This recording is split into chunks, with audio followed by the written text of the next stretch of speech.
Estructuras, sobre todo aquí se refiere, cuando habla de la parte del prosencéfalo basal, se refiere pues a estructuras que se encuentran alrededor del hipotálamo, como pueden ver ahí, ¿no? No solo el hipotálamo, sino también, por ejemplo, la amígdala, la corteza prefrontal, la ínsula de Rey, que va a tener también función en lo que es el control de la función autonómica. Hablemos un poco del hipotálamo, ¿no? El hipotálamo justo se va a encontrar por debajo de ambos tálamos, ¿sí? Ahí tenemos los núcleos que se van a encontrar justo a ese nivel, que es una parte bien pequeña en relación a todo el encéfalo, ¿no? Pero es vital para el control de todas estas funciones. Entonces, si hablamos de las funciones del hipotálamo, ya sabemos que va a integrar todo lo relacionado a la función visceral, a la función autonómica. Pero también está ligado al componente emocional, ¿no? Por su relación con los otros sistemas, como el sistema límbico. El hipotálamo va a controlar la secreción hormonal. Por eso que ahí ponen control de la actividad de la glándula hipófisis. ¿Por qué? Porque en el hipotálamo se encuentran todas las hormonas liberadoras y las hormonas inhibidoras. Por eso va a tener ese control, ¿no? De igual manera, también va a estar relacionado a algunas conductas, como por ejemplo el beber, el aparearse, ¿no? Existen núcleos relacionados con estas funciones. Ahora, un poco, nada más para que recuerden un poco la anatomía, donde se encuentran, ¿no? Los límites, hacia adelante el órgano vasculoso, la lámina terminal, hacia más caudal los tubérculos maminares, ¿sí? Y todos estos se encuentran divididos en zonas, ¿no? De acuerdo a su relación con los ventrículos, tenemos la zona periventricular, la zona media y la zona lateral. Cada una de estas zonas, como les decía, más que todo es un recordar, ¿no? De la parte anatómica, ¿no? La zona periventricular, la zona media, sobre todo que se caracteriza porque ahí se encuentran estas neuronas que producen una de las hormonas importantes para la regulación del equilibrio del agua, que es la vasopresina, ¿no? Y otra importante al momento del parto, ¿no? Que es la oxitocina, que no necesariamente también tiene que ver con el parto, sino con otras funciones relacionadas con la parte del sistema límbico. Y en la zona lateral hay algunos núcleos relacionados con las emociones y sobre todo con la expresión de algunas conductas. Más adelante vamos a ver una imagen con algunos de los núcleos, por ejemplo, el paraventricular y el supraóptico. ¿Cuál crees que produce más cantidad de hormona antidiurética? Los dos producen ya, pero hay uno que produce más. ¿Cuál crees? El supraóptico, ¿no? El paraventricular, que produce más oxitocina, ¿ya? Ahí nuevamente para que puedan ubicar algunos de estos núcleos. Y todas las funciones en las que van a participar, ¿no? Están descritas ahí, ¿no? Es la regulación, por ejemplo, de todo lo que vendría a ser el metabolismo, la regulación de la temperatura, ¿no? Ahí tenemos el termostato. Es por eso que existe una entidad que se denomina la fiebre de origen central. ¿Por qué le llaman así? Es un paciente que hace fiebre pero no tiene infección alguna demostrada y tiene, pues, por ejemplo, una hemorragia supraranoidea o un traumatismo que involucra una alteración del hipotálamo y el paciente cursa con temperaturas de más de 39.5, 40 grados centígrados, sin necesidad de tener ninguna infección. ¿Y por qué se da eso? Porque el hipotálamo es el termostato, el control de la temperatura. También tiene que ver con el ritmo circadiano, sueño-vigilia, porque ahí tenemos un núcleo, el núcleo supraquiasmático, ¿sí? El núcleo supraquiasmático se va a caracterizar porque va a producir melatonina. La melatonina es muy importante para que se dé, pues, este cambio de vigilia a sueño, ¿no? Para poder iniciar el sueño. Por eso que algunas personas que no pueden dormir, ¿qué cosa les dan? Melatonina, ¿no? Sintética. ¿Para qué? Para que puedan conciliar sueño, ¿sí? Y también tiene que ver, pues, con la parte reproductiva, como les había mencionado hace un momento. Ahí están nuevamente todas las funciones ya un poquito de repente más resaltadas. Y vamos a ver que también tiene mucho que ver con el gasto energético, o sea, con el hambre, ¿sí? El hecho de que, por ejemplo, tú puedas comer se han percatado que tú puedes comer de repente uno de esos botes de cancha que hay en el cine, ¿no? Una persona puede comérselo, pero a ver, cómete un bote así, pero lleno de picarones. ¿Podrás? ¿Qué creen? ¿Podrán? ¿Por qué pasa eso, no?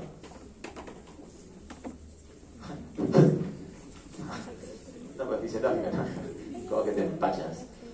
¿Por qué creen que pasa eso? ¿Por qué creen que podemos comer más cosas saladas en mayor volumen que comer de repente cosas dulces, ¿no? Porque la glucosa genera estímulo arriba, pues, a nivel del hipotálamo. Cuando tienes mucha glucosa, se activan los centros de saciedad, pues. Es por eso que ya, suave, ¿no? Ya nomás. ¿Sí? Ya paras de comer. Por más que de repente esté muy delicioso lo que estés comiendo, ¿no? A diferencia de los salados, pues. Los salados no... Solo lo único que te hace el salado, ¿qué cosa es? Tomar agua, pues, ¿no? Porque te estás deshidratando con tanta sal. Pero no te induce tanto el bloqueo de los núcleos del hambre, pues, ¿no? Y para que se active la saciedad. Y ahí tienen que ver algunas estructuras que están justo en el núcleo arcuato del hipotálamo, ¿no? Esos dos conjuntos neuronales, ¿no? Sobre todo neuronas que producen POM, ¿qué significa POM? Pro-opio-melanocortina. Y los de aquí son los péptidos relacionados con el neuropéptido Y, ¿no? Ambos están en relación muchas veces a otros transmisores que se producen, por ejemplo, en el adipocito, por ejemplo, a nivel del estómago, que es grelina, con la insulina y con la leptina. Y eso de repente lo vamos a estudiar un poquito más cuando vean la parte de endocrino. Solo se los presento para que sepan que en el hipotálamo se encuentran esas neuronas. Ahora, se ha visto que el hipotálamo puede inducir algunas respuestas también de lucha y huida, por lo que está en relación al simpático.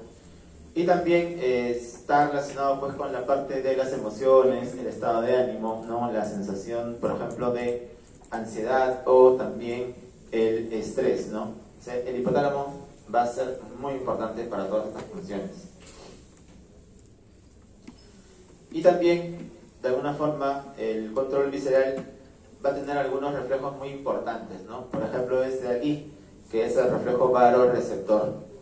Se han percatado que cuando ustedes están en decúbito dorsal y se incorporan, pregunta, ¿sienten alguna sensación de inestabilidad, de vértigo, de querer caerse?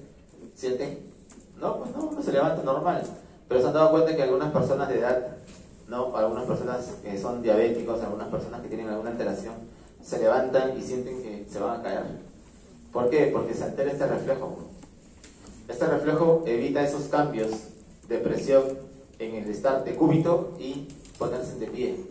Es rápido, actúa rápido porque estas neuronas llevan información al simpático y el simpático al toque hace elevar la frecuencia cardíaca para que tu presión no cambie, ¿no? Y puedas continuar. Pero cuando se afectan pues estos reflejos, se generan estas reacciones, ¿no? Como la hipotensión ortostática. Aquí en esta lámina también podemos evidenciar el control que se da acerca de los núcleos superiores, ¿no? Como por ejemplo ahí está el hipotálamo en su relación con digamos el tránsito a nivel colónico, ¿no? O también a nivel gastrointestinal. Existen algunos síndromes relacionados, por ejemplo, con algunas patologías, ¿no? Existen, por ejemplo, tumores mediastinales que pueden comprometer, ¿no? Las estructuras que están en relación al simpático y ocasionar este síndrome de Horner, ¿no? El síndrome de Horner se caracteriza ¿por qué?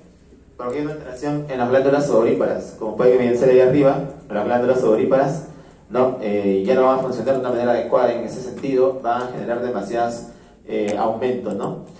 Y también, ¿qué es lo que ocasiona? ¿Se acuerdan que en la clase anterior estábamos hablando sobre la función del parasimpática del tercer par? ¿Sí? Que generaba un efecto ¿de qué? ¿Miosis o midriasis? Miosis, ¿sí o no? Ya.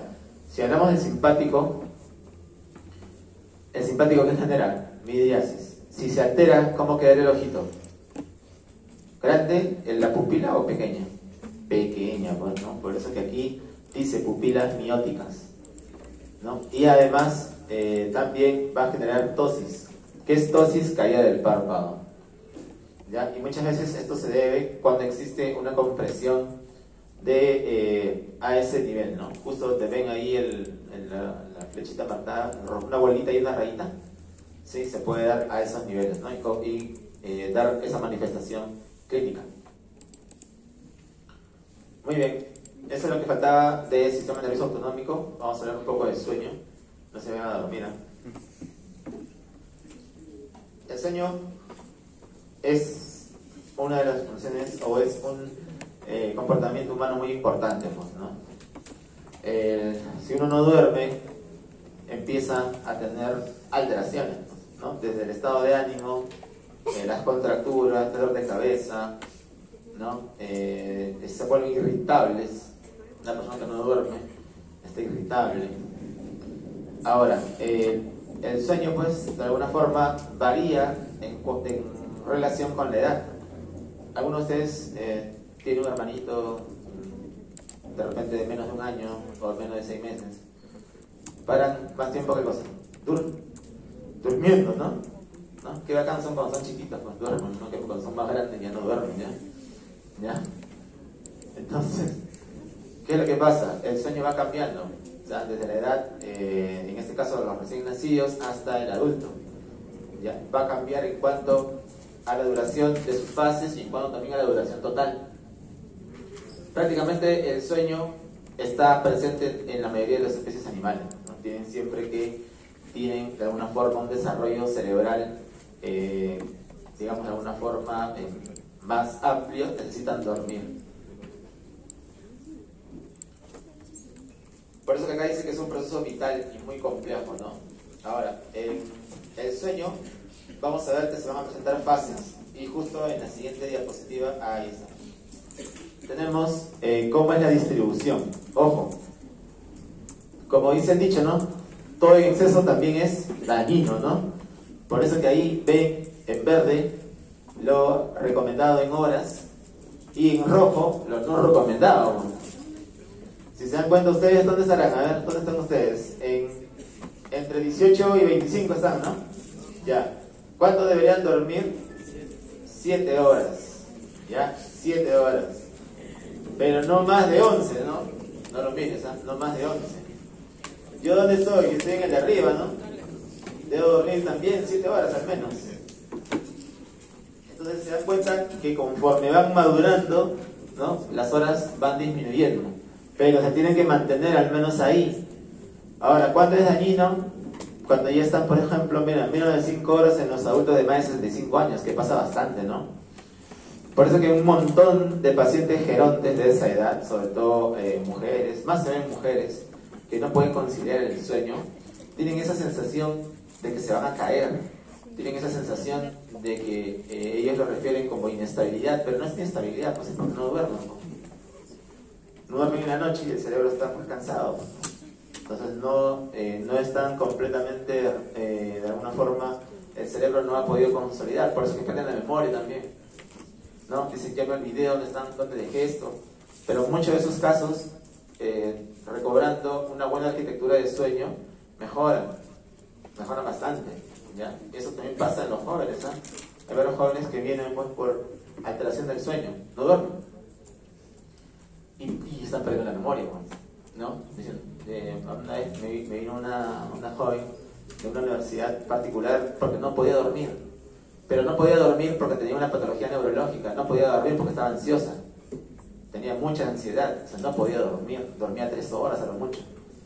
Entonces, ¿por qué viene a mí? Por pérdida de memoria. O sea, no venía tanto por su insomnio, sino por pérdida de memoria, porque ya se le había hecho una rutina de dormir 3-4 horas, cuando eso es dañino, ¿no? Según el cuadro, ¿dónde lo ven ahí, no? Menos de 6 horas ya es dañino, ¿no?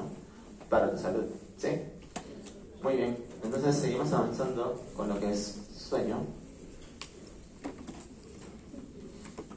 Algo muy importante también es el estado de vigilia, ¿no? Cuando alguien está vigil y te ponen o están evaluando mediante un electroencefalograma, que es colocar electrodos en la cabeza, lo que se aprecia son esas ondas, ¿ya? Eso es algo que tienen que recordar. En vigilia hay ondas beta reflejadas en el encéfalo, ¿sí? Muchas veces hay mucho tono porque están despiertos. Y también vamos a poder evidenciar, ¿no?, que cuando la persona está con ojos abiertos y con ojos cerrados. Cuando alguien está con los ojos abiertos es donde se aprecia más estas ondas beta, ¿ya? En cambio, cuando alguien cierra los ojos, cambia. Ahora, ¿cómo uno se da cuenta en qué frecuencia está? Porque esta frecuencia alfa es más o menos entre 8 a 12 Hz. O sea, aparecen 8 a 12 ondas por un segundo. En cambio, cuando uno está en un ritmo beta, las ondas son más pequeñitas y aparecen en ciclos de más de 13 Hz. ¿Sí? O sea, más de 13 Hz quiere decir que estás en actividad beta, ¿no? Y ahí está. ¿Ven? Un ritmo de 8 a 12 Hz y un ritmo de 13 a más, ¿no? Hasta 30 Hz se refiere a esos dos tipos de ondas que pueden aparecer en la vigilia. Ahora veamos un poco de la fase del sueño. El sueño tiene dos grandes fases reconocidas, ¿no? El sueño MOR, que es de movimientos oculares rápidos, o también llamado sueño REM, ¿no?, por sus siglas en inglés. Ya es lo mismo. No piensen que son otros sueños, el profe me ha hecho dos y ahí veo que son más. No, son esos dos grandes, que es lo mismo decir sueño MOR que sueño REM, ¿ya? El otro sueño es el sueño no MOR o no REM, ¿no?, que es el que no tiene relación con los movimientos oculares rápidos. Pregunta: de esos dos, ¿cuál crees que es donde el cerebro descansa verdaderamente, ¿no?, donde el cerebro está prácticamente en lo mínimo de funciones y es donde ya vas a consolidar todo lo que has leído en el día, ¿no? Es en esa que dice sueño profundo, sobre todo en el 4. Cuanto más fases de sueño profundo tengas, es mejor. ¿Para qué? Para consolidar memoria, para que el cerebro esté pues ávido a empezar un nuevo día. Cuanto menos fases tienes, empieza a haber problemas, ¿no? Y eso es lo que pasa en los adultos mayores. Los adultos mayores tienen una disminución de esta fase. En su ciclo de sueño aparecen a lo mucho 2 o 3, ya pues si duermen hasta 5 horas, ¿no? Por eso que despiertan a veces con más sueño, ¿no? ¿No dice tu abuelito cabeceando en la mañana? ¿Por qué crees que cabecea en la mañana? Porque no duerme, pues. No duerme bien, no tiene un adecuado ritmo de sueño. En cambio, los de arriba, el 1 y el 2, es lo que te pasa acá, pues, ¿no? Si tú observas de repente a tu compañero de al lado, cuando empieza a cabecear, no está así, saca su cabeza y se levanta. ¿Por qué pasa eso? Porque está ahí arriba, pues, en el superficial, ¿no? O es aquel que tú quieras despertarlo y le soplas en la oreja y se levanta recién, porque no está profundamente dormido, ¿sí? Está en la parte, en lo que significa el sueño superficial. Y este de abajo, ¿por qué le llaman sueño paradójico? Le llaman de esa manera porque la persona, más bien en el electroencefalograma, parece como si estuviera despierta. Tiene ritmo beta ya para despertar. Es ahí donde uno se despierta, pues. Es ahí donde cualquier estímulo te puede despertar. Es ahí donde se activan las funciones autonómicas, ¿sí? Es ahí donde en algunos, en la mayoría, hay descargas del sistema nervioso autonómico. Por eso que ahí se pueden evidenciar erecciones, pues, en esa fase. Sí, en esa fase. Porque estás ahí, pues ya. Estás activo. Los sueños que tú recuerdas son los sueños que aparecen ahí, en el paradójico. Esos son los que recuerdas. ¿Alguna vez te ha pasado que en tus sueños te están matando y tú... ya, eso pasa ahí, pues. Lo recuerdas porque pasa ahí. Siempre soñamos, ojo, ¿eh? Solo que los sueños que ocurren ahí en la fase profunda son los que nunca vas a recordar. Está tu mente, ¿no?, en fase de sueño. Puedes tener pesadillas, todo eso, pero no te vas a acordar nunca porque estás en esa fase profunda. En cambio, los sueños que tú recuerdas o que se hacen vívidos, ¿nunca les ha pasado que se han golpeado en su sueño? ¿No? Claro, ahí pasa, pues ahí, por eso que hay actividad. Yo recuerdo cuando estaba así como ustedes sentado, me hice una herida en el dedo por patear durante un sueño. el despertar, ¿no? Porque estás ahí, pues todo está ya listo y wow, si estás en ese cambio, lo que hiciste en tu sueño, lo haces, ¿no? Y por eso también ahí en ese sueño es cuando saltan. La gente no han visto nunca a alguien en sueño así. No han tenido infancia, ¿no? Nunca han visto a sus papás en sueño, los han estado chequeando, los están en sueño. Y están que hablan, o están que se mueven. Y ahí en esas fases es el sueño REM.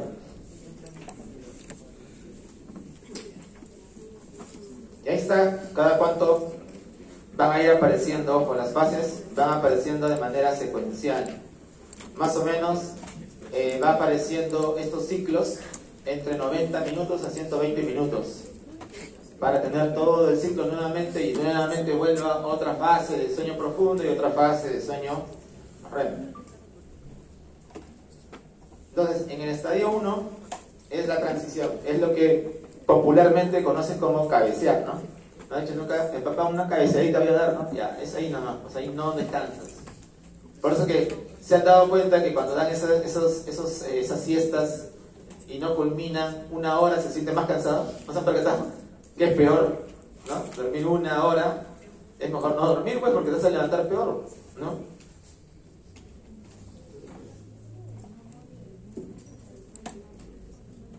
No, lo que pasa es que MOR es movimiento ocular rápido y las siglas en inglés es REM. Es lo mismo, sí, MOR o REM. Ya, entonces en ese estadio es la transición.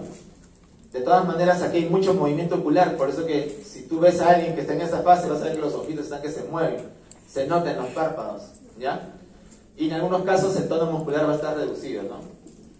Ahora, ¿puede responder estímulos? Claro que sí, ¿no? Por eso que cualquier estímulo pequeño, ¿no? Yo grito y se levantan, ¿no? O alzo la voz y se levantan. O de repente tu compañero te da un codazo y te levantas. Aquí también se pueden producir algunas contracciones repetidas, ¿no? Algunas contracciones súbitas, que son sacudidas, ¿no? No sé si habrás visto a alguien de repente que está ahí recién entrando en sueño y hace eso, ¿no? Ya, esas sacudidas son las sacudidas hípnicas. ¿Sí? Yo recuerdo que un señor trajo a su esposa a consulta porque pensaba que era epiléptica, ¿no? Y, doctor, necesito que trate a mi señora, yo he visto en YouTube que tiene epilepsia. Man, ¿para qué la traes? Si ya sabes que tiene epilepsia. No me dice, y yo le empiezo a preguntar, ¿y cuándo tú has visto que convulsiona? En las noches, doctor, yo estoy tranquilo, ella duerme primero siempre y se sacude. La tengo que coger, le digo, pero, ¿y le pasa despierta? No, nunca le ha pasado despierta. Entonces un día le dije, a ver, grábalo y tráela, ¿no? Y eran esas sacudidas, pues. Así esas sacudidas, ¿no? Como cualquiera puede tener, ¿no? No quiere decir que tengas algún trastorno. El trastornado de repente era él, ¿no? Ahora, vamos a ver que en esta fase, ¿no? Pueden haber esas sacudidas hípnicas, ya no se olviden. Estadio 1. Pueden aparecer algunas ondas lentas. Esto que está encerradito en azul son ondas lentas, pero solo aparecen en una ráfaga. ¿Por qué? Porque recién estás ahí queriendo entrar al sueño. En el estadio 2, aquí sí hay algunas características que deben recordar. ¿Cuál es lo primero que deben resaltar? Los usos del sueño. Generalmente son cíclicos y aparecen más o menos en una frecuencia de más de 13 Hz o 12 a 14 Hz. Aquí puede haber reducción del tono muscular y también aparecen estas ondas que son los complejos K, ¿ya? Eso lo vamos a ver aquí en la siguiente diapositiva. Ahí está. Este es un complejo K y un uso de sueño. ¿Ya? Los usos de sueño. Entonces, esta actividad es actividad lenta, por eso que el paciente está entrando ya en, digamos, el sueño, ya está a un paso de entrar al sueño profundo, ¿ya? Pero justo es esa característica, las dos cosas que no deben descartarlo, ¿ya? El uso del sueño y el complejo K. Ahí están los usos del sueño nuevamente, para que no se olviden, y los complejos K. La fase 3 y 4 en sí ya es sueño profundo, ¿no? Aquí siempre ya van a aparecer las ondas más lentas del trazado. ¿Cuáles son? Las teta y las delta, pero sobre todo las ondas delta. Aquí es donde el cerebro pues va prácticamente a desconectarse. Por eso que toda actividad se reduce en lo más mínimo. Aquí es cuando no te despierta nada, ¿no? Estás haciendo, ¿no? Puedes prender el volumen de repente y no se despierta. Porque está en fase profunda, no le haces cosquillas, igual no se despierta, ¿no? Vamos a ver que aquí también va a haber lo que se denomina, ¿no? Si uno despierta en esta fase, despierta medio confundido, porque no está preparado para despertar, ¿no? Desorientado, ¿no? ¿Nunca te ha pasado que te despiertas y dices, ¿dónde estoy? Sí. ¿No? ¿Qué pasó? ¿Nunca te ha pasado esa desorientación? ¿Nunca? Bueno, ya. En algún momento experimentarás esa confusión cuando te despiertas en esta fase. Ahí están las ondas teta, ¿no?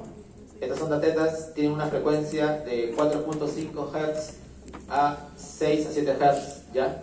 Y las ondas delta tienen una frecuencia de menos de 4.5 Hz. Las delta son más lentas, ¿no? Que aparecen en el estadio 4.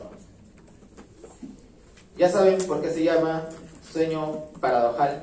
Sí, ya les expliqué. Ahora, en el sueño de movimientos oculares rápidos, le dicen de esa manera porque justo esos músculos se encuentran pues en constante movimientos, no hay muchas descargas.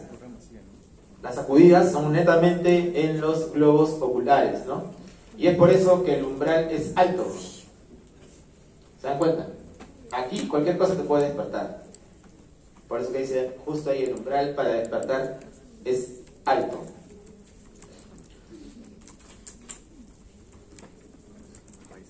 Existen algunas ondas que pueden aparecer en el sueño de movimientos oculares rápidos, ¿no? Por lo mismo que existe aumento de temperatura, aumento de la tasa metabólica y aumento del flujo sanguíneo.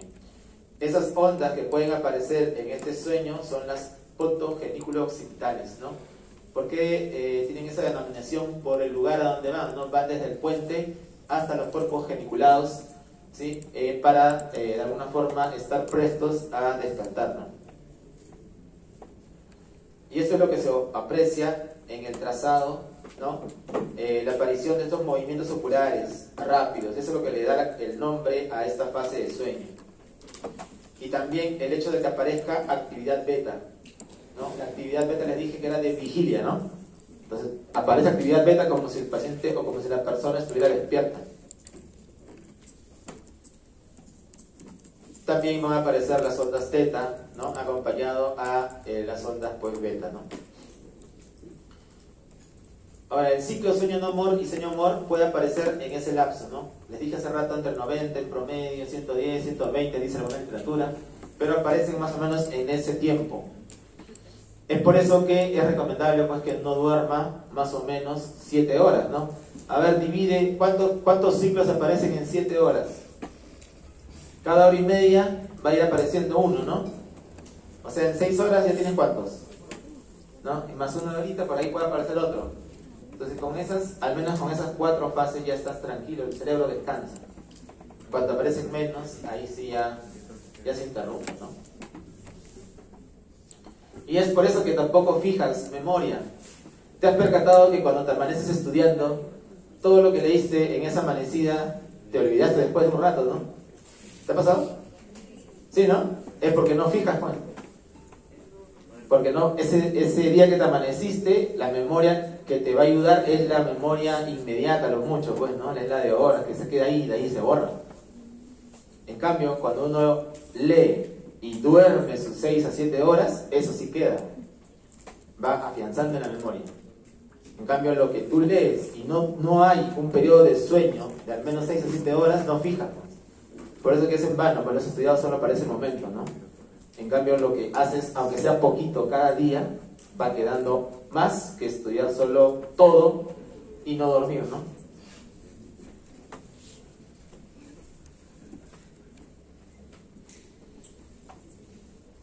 Aquí, por ejemplo, nos ponen el porcentaje más o menos en un adulto joven, cada cuánto de porcentaje transcurre en cada sueño, ¿no? Miren, 5% en el 1, 50% en el 2 y el otro 50% están en el 3 y el 4 y entre el MOR. ¿Sí? Esos son los porcentajes en los cuales está la constitución de todo tu sueño. En estas fases hay muchas modificaciones que se pueden producir, ojo, desde activación de genes hasta alteraciones en el metabolismo. Por eso es importante el sueño. En cuanto al metabolismo, ¿no? Vamos a ver que, por ejemplo, el flujo sanguíneo y la actividad metabólica, ¿dónde se van a reducir? Sobre todo en el sueño no MOR, ¿ya? Va a haber todo reducido por lo mismo que estás, pues, el cerebro descansando. Y esta reducción metabólica, ¿no? Es también porque de alguna forma las compuertas de entrada hacia el cerebro están cerradas, pues. ¿Cuál es la compuerta de entrada de las, digamos, los estímulos sensoriales, sensitivos? El tálamo, pues. Si el tálamo se bloquea, por más que alguien te esté molestando, no va a despertar, pues. A menos que lo agarres a cachetadas, ¿no? Ahí ya recién despierta. Y la corteza cerebral se va a ir deprimiendo en varios de estas estructuras, como por ejemplo el órbito frontal. ¿Alguien sabe para qué te sirve el órbito frontal? ¿Alguien sabe para qué sirve el órbito frontal? Es la parte de la corteza prefrontal que está justo en la parte más inferior, donde están los bulbos olfatorios, por eso se llama órbito frontal. ¿Alguien sabe para qué sirve? Es lo que nos hace seres sociables, pues. Es lo que nos hace respetar las reglas. Tus patrones de comportamiento social están ahí. Es por eso que si, por ejemplo, a alguno de ustedes le da ganas de orinar, va a orinar aquí en la puerta. O si alguien, por ejemplo, tiene el impulso sexual aumentado y en este momento va a querer de repente hacer algo, ¿lo hace? Pregunta. ¿Lo hacen? No, sí o no. ¿Quién crees que te bloquea? ¿Quién crees que está bloqueando todos esos impulsos? El órbito frontal, pues. El órbito frontal es lo que nos hace seres sociables. Es lo que nos hace respetar normas, parámetros. Cuando alguien tiene alterado eso, prácticamente es otra persona. ¿Y eso ocurre? Claro que sí, ocurre. ¿En qué tipo de personas puede ocurrir? Uno, en los pacientes que tienen una infección del sistema nervioso, sobre todo las encefalitis herpéticas, o personas que tienen encefalitis autoinmune que justo ataca el órbito frontal. Yo recuerdo un caso, ¿no? Tenía un joven de 24 años que justo estaba en el último año de Derecho y estaba haciendo su tesis, ¿ya? Para acabar su carrera. ¿Y por qué lo traen? Su mamá lo trae porque lo había encontrado un día antes lo había encontrado desnudo en su sofá. Y ese mismo día en la noche va a su cuarto y encuentra prácticamente, había hecho deposiciones en su cuarto. Y lo trae por eso. Y cuando lo trae, el chico estaba liberado, ¿no? Por ejemplo, insultaba a las personas, a las enfermeras, ¿no? Les decía P, puntos suspensivos, ¿no? O las comparaba con el animalito igualito. O sea, estaba así, nada lo controlaba. Hasta que con fármacos tú puedes controlar ese comportamiento, ¿no? Y después de darle tratamiento para su encefalitis, a los más o menos 7 días ya era otra persona. Y no se recordaba de nada de lo que había pasado, ¿no? Más bien pedía disculpas porque le decíamos, mira, todos hizo todo esto, ¿no? Y él, ¿por qué crees que pasó eso? Por eso, en esa estructura tan importante para el control de todas estas conductas. Entonces, en el metabolismo van a existir áreas deprimidas parcialmente, como la corteza parietal, el cíngulo, que tiene que ver con la parte del sistema límbico, pero también existen otras que se van a ir desactivando, como las cortezas sensoriales, no muestran una desactivación tan profunda, sobre todo en el sueño no MOR. Y en el sueño MOR el flujo está elevado, el metabolismo está elevado porque ya vas a despertar. Sí, es algo bien sencillo de comparar, ¿no? Mientras que en uno se activa el metabolismo, el flujo sanguíneo, en el otro se desactiva.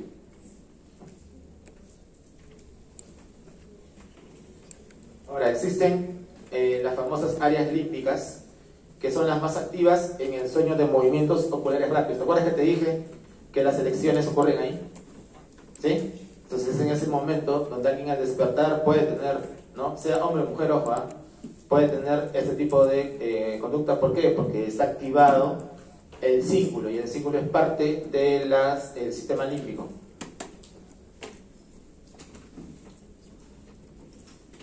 Y aquí es donde también de repente ustedes en algún momento han llorado en sus sueños y se levantan lagrimeando. ¿Les ha pasado?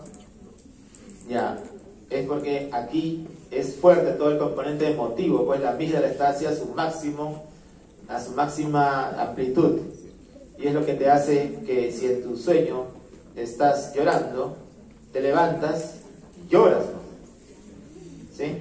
Eso generalmente pasa cuando alguien sueña pérdidas, ¿no? De un ser, ¿no? De repente de un hijo, de una mamá, de un papá, o sueña algo que es demasiadamente doloroso, y es ahí donde se puede producir esta actividad onírica, ¿no? Ahí, por ejemplo, es un cuadrito donde están algunas zonas activadas, ¿no? Y algunas zonas desactivadas. Las activadas están pues con color rojito, ¿ya? Y las desactivadas están con color azul. Cada una va a tener pues una función durante cada una de las partes del sueño, ¿no? Ahí, como les decía, desactivas al cíngulo y al dorso lateral, y más bien vas a ir activando a la corteza anterior del cíngulo, a la amígdala, ¿no? Por eso que lloras, y al tegmento pontino.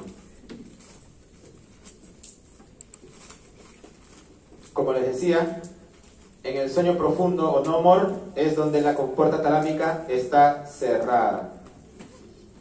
También vamos a ver que se reduce la liberación de acetilcolina, por eso que no hay excitación, más bien va a producir hiperpolarización.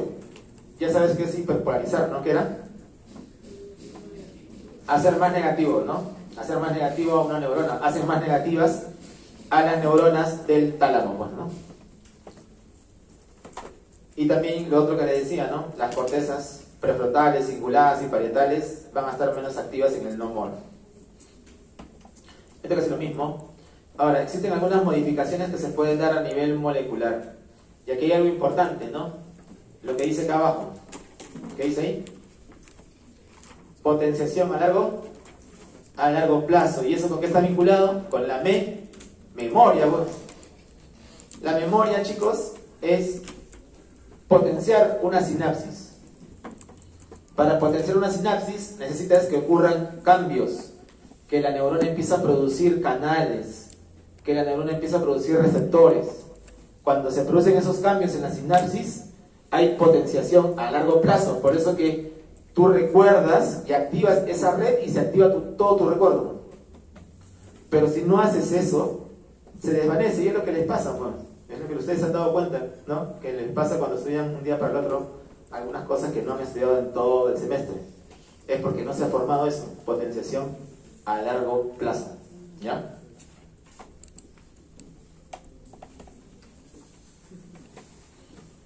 Y va a haber también mucha expresión genética, ¿no? Genes que van a de alguna forma inducir producción de canales, de neurotransmisores, ¿no? Se generan muchas proteínas y organelas.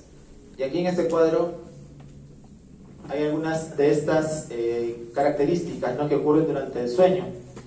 En cuanto al aprendizaje de la memoria, ya saben todo lo que va a ocurrir, ¿no? Plasticidad sináptica, consolidación de la memoria. También en el metabolismo va a estar relacionado en el sueño, sobre todo va a haber mayor transcripción, mayor síntesis de algunos compuestos, como por ejemplo el colesterol. Y también va a haber algunos genes que van a favorecer, ¿qué cosa? La transmisión GABAérgica. Pregunta, ¿el GABA qué era? Inhibidor. Pues si va a favorecer la transmisión GABAérgica, entonces va a favorecer la hiperpolarización neuronal.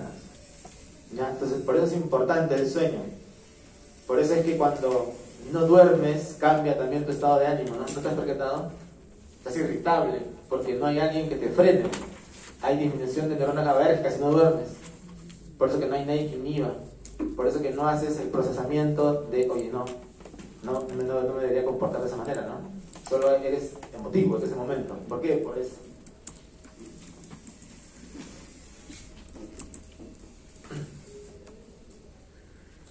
Hay algunos sistemas que van a regular el sueño y la vigilia.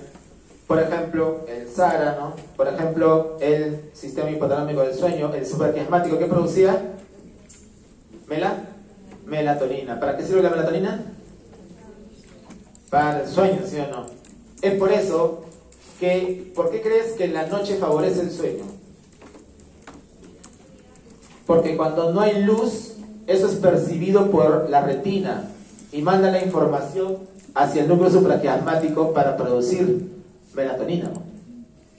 No la producimos de día, porque la luz del sol o la luz que ya está reflejando por tu ventana bloquea la síntesis.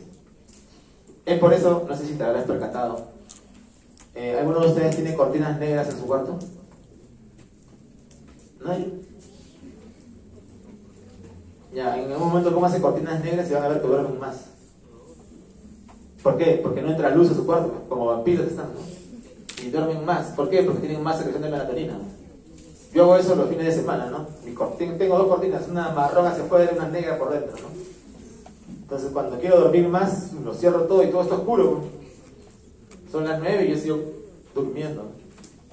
¿Por qué? Porque no entra casi mucha luz que empieza a desactivar eso. ¿Ya? Algunos ya están en fase 1, ¿saben? Ahí está la ubicación de estos centros, ¿no? A nivel continuo, el SARA, ¿sí? El núcleo supraquiasmático. Y vamos a ir viendo también, o recordando un poco, algunos de estos mecanismos de control del sueño. Ya saben que el lobo cerúleo, ¿qué cosa producía? Gran cantidad de ¿qué? Noradrenalina, ¿no? Y eso nos mantiene despiertos. En cambio el RAFE, ¿qué cosa tiene? Serotonina, ¿no? Y esto de alguna forma va a suprimir el procesamiento sensorial, ¿no? Por eso que también va a favorecer algunos tipos de conductas, ¿ya? Sobre todo la parte locomotora. Hay núcleos que producen gran cantidad de acetilcolina, como por ejemplo los parabraquiales o del presencéfalo basal, que también tiene que ver con la activación. Acuérdate que las neuronas colinérgicas van a activar al tálamo. Y la histamina. ¿Alguno de ustedes ha tomado antihistamínico y dado sueño? ¿Sí, no? ¿Por qué? Porque los antihistamínicos bloquean los receptores de histamina H1. ¿No? Y los H1 también están en el sistema nervioso. Si tú los bloqueas, te da sueño, ¿no? Por eso que la histamina también forma parte, como neurotransmisor, de toda esta asociación con el sueño. Y el sistema de las orexinas, ¿no? Que están relacionadas con el hambre. Pregunta: ¿el hambre te hará dormir o te mantendrá despierto? Despierto, ¿no? Porque quieres comer, ¿no? ¿Sí? ¿Alguna vez han sentido hambre? Pero en el sentido de no poder obtener alimento y tener hambre. ¿Qué está pasando? De repente cuando se vayan al Severum, ¿no? Ahí se van a de repente padecer un poco de hambre, ¿no? Yo me acuerdo que me fui al Severum con 86 kilos y regresé a los 6 meses con 70 kilos. ¿Por qué? Porque no había comido. La comida llegaba cada semana, creo, de ese pueblo, y a veces no llegaba. Entonces, ¿qué me tocaba comer? Lo que había, pues, ¿no? Y cosa había y no faltaba maíz. Entonces, comía mote, nada más, ¿no? Y como hacía mucha actividad, peor todavía, tenía más hambre, ¿no? Y es por eso que muchas de estas neuronas están relacionadas con el hambre. Hay un área muy importante que vale la pena resaltar, el área perióptica ventrolateral. ¿Ya? ¿Por qué? Porque es importante en el inicio y mantenimiento del sueño. Si hay algo que resaltar, resalten ese núcleo, ya, resáltalo, ponle, no sé, doradito, rosadito, algo, pero resáltalo, ¿ya? Algo también interesante es que que existen también algunas neuronas que van a ir generando GABA, ¿no? O también las que hemos mencionado hace un momento. Ahí está el núcleo, ¿no? Que les he hablado, ¿no? El ventral posterior. Ahora, hay una relación de este núcleo con las otras grupos neuronales, ¿no? Sobre todo a nivel tuberomamilar, ¿no? Sobre todo en el RAFE. Es por eso que es importante para la iniciación y luego para el mantener el sueño. Este es un cuadrito donde pueden ver los neurotransmisores aumentados casi todos, ¿no? Menos el GABA, claro, en la vigilia. Y durante el sueño REM y no REM, ¿no? En el no REM que aumenta el GABA, por eso te duermes más, ¿no? Por eso que estás deprimido.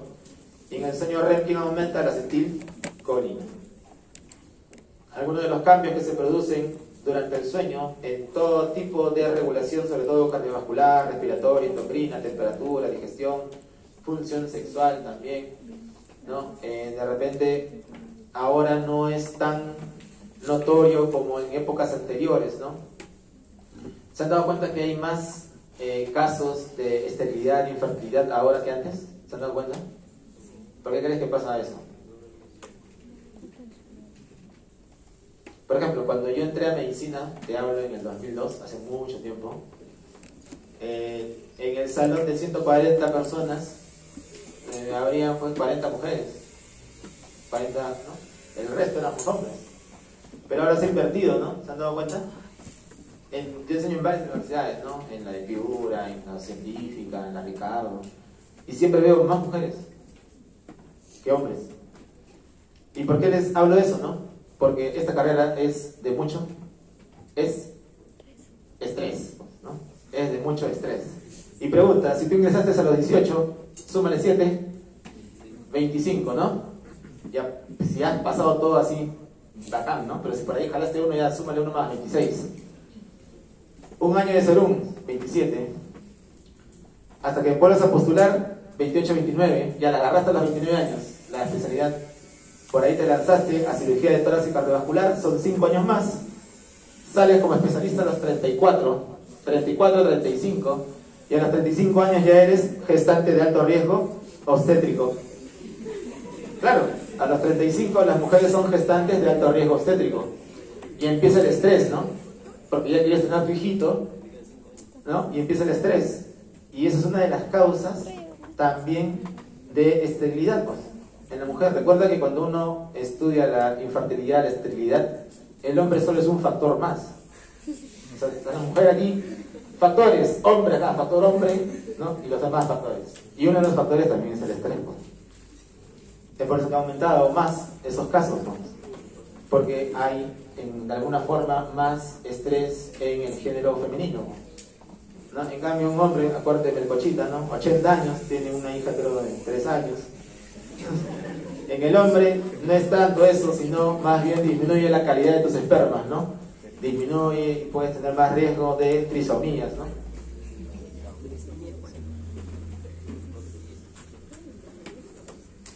Aquí un cuadrito donde comparan, por ejemplo, en el no-more cómo están la actividad miogénica, la presión arterial, la frecuencia cardíaca. Te das cuenta que todo está en declive. En cambio, en el sueño-more puede ser variable, o en algunos casos también se puede perder la termorregulación. Y esto lo he resaltado porque seguro te ha pasado. No me digas que no, ¿eh? En algún momento te has levantado a las 4 o 3 de la mañana con un frío bárbaro, ¿no? ¿Te ha pasado? Ya es cuando perdiste la termorregulación, ¿no? Y eso pasa justo ahí, en el sueño de movimientos superiores rápidos. Es por eso que te levantas y te tapas, ¿no? O le quitas la panza que está acostado y te tapas, ¿sí? Eso pasa ahí, ¿ya? Y ahí también hay ensoñaciones, ¿no? Entonces, las funciones del sueño, ya para acabar: recuperación cerebral, la memoria y la homeostasis de la sinapsis. Ya sabes por qué es recuperación. Por todo lo que tiene que ver con el metabolismo, por las funciones cognitivas y alteración del estado de ánimo. Ya sabes, persona que no duerme está con alteración del estado de ánimo, ¿sí? Persona que no duerme tiene alteración de la memoria. También puede aparecer alteraciones de la percepción. Ojo, sueño perdido no se recupera, ya eso es una falsedad. Ah, no dormí hoy día, en la tardecita duermo, ¿no? Eso no compensa tu sueño, por eso se duerme en la noche. La noche está hecha para dormir, ¿ya? Sueño y memoria, ¿sí? En muchos de los casos relacionados con el aprendizaje, la memoria, con el sueño paradójico. Aquí vamos a ver también que hay consolidación. ¿Dónde hay más consolidación? En el sueño no moro, ¿sí? En el sueño profundo. Porque aquí toda la información va a pasar del hipocampo a la neocorteza. Y conforme nos hacemos más viejitos, no me miren, conforme nos hacemos más viejitos, ¿qué es lo que pasa? Disminuye, pero ¿quién va a disminuir más? ¿Cuál es el que te importa? El no REM, ¿no? Para poder descansar tu cerebro, por eso que baja, ¿no? Aquí está tu abuelito, ¿no? Que ya duerme solo 4 o 5 horas, ¿sí? Y ustedes estarán recién, pues, ahí en adolescencia, ¿no? Ahí están. Yo estoy entre el adulto y el geronte, ahí al medio. Muy bien. 5 minutos para que tomen algo, se oreen, estiren las piernas y continuamos.